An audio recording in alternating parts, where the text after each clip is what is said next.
respect for human rights, including the right to associate and to hold and express views freely. I must commend Jubilee Party for remaining strong, focused in the face of sustained state-sponsored onslaught. I am happy that the party recognizes its responsibility to Kenyans to defend and sustain our hard-won multi-party system. More importantly, I commend the Jubilee Party for continuing to fight for lowering of cost of living, electoral justice, inclusivity in appointment in public office, and abolition of excessive taxation of Kenyans. I want to assure you that we will fight this battle together and we will win it together. Failure is not an option. Failure is not an option. As we push for respect for political parties, I want to make a heartfelt call on our country to respect leaders who have served our nation and handed over the baton to others.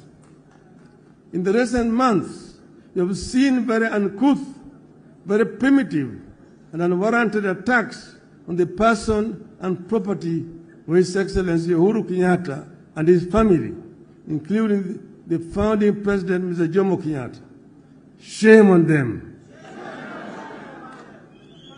Nothing could be more uncouth than what we have witnessed in this regard, especially when it comes from men and women who call themselves leaders, who expect to be respected once they retire, unless they plan to die in office. I must commend my brother and our fourth president, Uhuru Kenyatta, for the dignity and decorum with which he has borne the insults and abuses for the sake of the stability of the nation, the peaceful coexistence of Kenyans, and the dignity of Kenya's presidency. I personally thank Uhuru for choosing to fly high when they have hit an extreme low. I call for respect of retired leaders, not because Uhuru is with us in Azimio. I say it because it is what I believe in.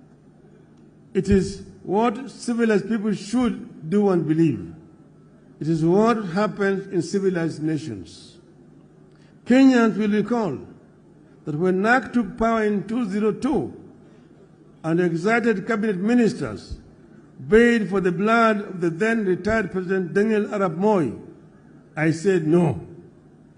I said no to the intended frustration of a man who had held various leadership positions right from before independence, ending up as our president for 24 years. As I said when we launched Azimio in Nakuru on 16th of August 2021, you must cleanse this land of the spirit of anger and bitterness, revenge and entitlement that the presidency continues to ooze. You must also build electoral systems that are resilient, transparent, accountable, and respect the wishes of the voters as expressed at the ballot. We believe that when leaders and governments lack popular support, as is presently the case, accountability, empathy, democracy, and good governance cannot be expected, and the nation cannot move forward. This is the tragedy that afflicts this country today. It is the reason enough for that well-known primitive voice, for that well-known primitive voice in Kenya Kwanza to stop losing sleep over an imaginary handshake. Kenya Kwanza is too shady to be embraced.